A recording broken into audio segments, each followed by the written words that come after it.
Capitalism, one of the most dominant economic systems in the world today. Let's dive in and uncover its key principles.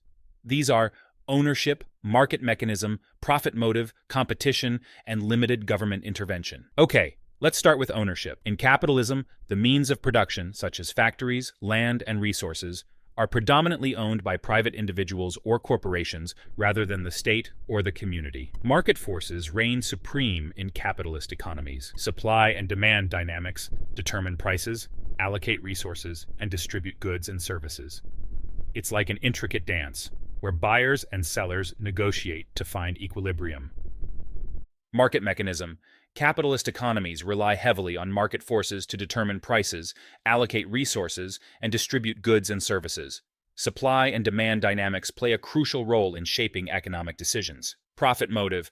One of the core principles of capitalism is the pursuit of profit. Individuals and businesses seek to maximize their profits by providing goods and services that meet consumer demand. Competition. Capitalism thrives on competition among businesses. Competition incentivizes innovation, efficiency, and productivity, driving economic growth. Limited government intervention. Capitalist economies generally advocate for minimal government interference in economic affairs. The role of the government is often limited to enforcing property rights, regulating markets to prevent fraud and abuse, and providing public goods like infrastructure and national defense. Feudalism. Feudalism was more than just an economic system. It was a way of life. It was characterized by a hierarchical social structure and decentralized control of land and resources. At the heart of feudalism lay the manorial system. Lords granted land, known as fiefs, to vassals in exchange for loyalty and military service. Peasants, in turn, worked the land in exchange for protection and a share of the harvest. Society was organized into a strict hierarchy of lords, vassals, and serfs. Each had their own rights, responsibilities, and obligations defined by feudal contracts and customs. Despite its complexity, feudal economies were largely agrarian and self-sufficient. Trade was limited, and economic mobility was rare. Land was the primary source of wealth and power. However, feudalism's reign was not to last. With the rise of centralized monarchies and the growth of urban centers, the old feudal order began to crumble. Feudalism gave way to a new economic order, merchant capitalism.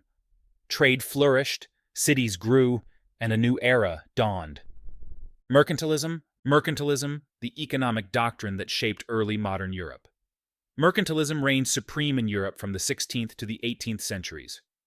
It was characterized by state intervention in trade and a relentless pursuit of wealth and power through exports. Colonialism was at the heart of mercantilist ambitions. European powers sought to establish colonies as sources of raw materials and markets for finished goods. Monopolies and subsidies were granted to favored industries to maximize profits. Bullionism was a central tenet of mercantilism. Nations believed that accumulating precious metals, particularly gold and silver, was essential for economic strength and security. It was seen as a measure of a nation's wealth and power. To safeguard domestic industries and maintain trade surpluses, mercantilist policies often included protectionist measures such as tariffs, quotas, and trade restrictions. These aimed to shield local producers from foreign competition and ensure a favorable balance of trade. However, mercantilism faced criticism for its focus on zero-sum competition and state control over economic activity. As the world transitioned into the era of free trade and industrial capitalism, mercantilist principles gradually gave way to the ideas of classical liberal economics. Socialism. It is an economic system that prioritizes collective ownership and social welfare. At the heart of socialism lies the concept of collective ownership. In socialist economies, the means of production, factories, land, resources, are owned or controlled by the state, the community, or worker cooperatives, rather than by private individuals or corporations. Socialist economies often rely on central planning, where the government or a central authority coordinates economic activities, allocates resources, and sets production targets. This ensures that economic decisions align with social priorities and needs. Socialism aims to reduce inequality through the redistribution of wealth and income. Progressive taxation, social welfare programs, and public services like healthcare, education, and housing help ensure that everyone has access to basic necessities, regardless of their income or socioeconomic status. Social safety nets are a hallmark of socialist systems. Extensive social welfare programs provide a safety net to protect citizens from poverty, unemployment, and other hardships. This fosters a sense of solidarity and ensures that no one is left behind. In socialist economies, the government plays a significant role in regulating industries, setting wages and prices, and ensuring that economic activities align with social priorities such as employment, equity, and environmental sustainability. And so, socialism offers a vision of an economy where collective ownership, social welfare, and public control work together to create a more equitable and sustainable society. Communism. It is a socio-economic system that offers a vision of equality, collective ownership, and social justice.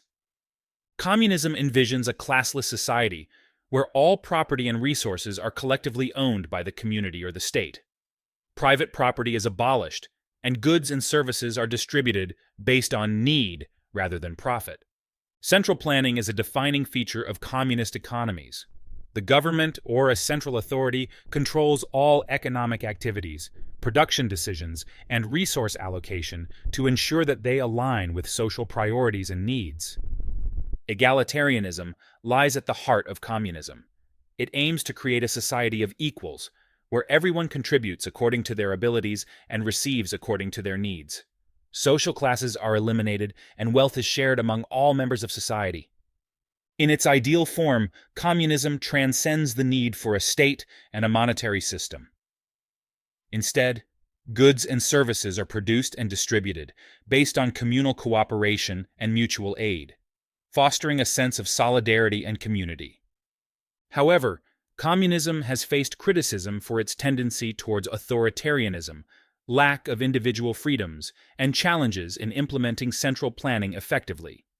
Critics argue that these issues undermine the ideals of social equality and collective ownership. And so, communism offers a vision of a world where equality, cooperation, and social justice prevail. While it faces challenges and criticisms, its ideals continue to inspire movements for change and progress. Mixed economy. Mixed economy is like a delicate dance between capitalism and socialism. It combines elements of both systems to strike a balance between individual freedoms and social welfare.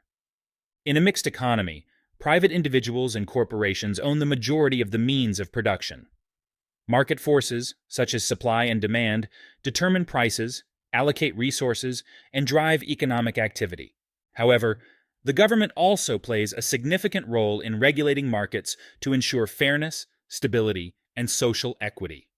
It provides social welfare programs to support those in need and implements monetary and fiscal policies to maintain economic stability. Mixed economies aim to strike a delicate balance between the efficiency and innovation of capitalism and the equity and social welfare objectives of socialism. By harnessing the strengths of both systems while mitigating their respective weaknesses, mixed economies offer the potential for economic growth, social progress, and stability. And so, mixed economies represent a dynamic and evolving economic model that seeks to address the diverse needs and priorities of society.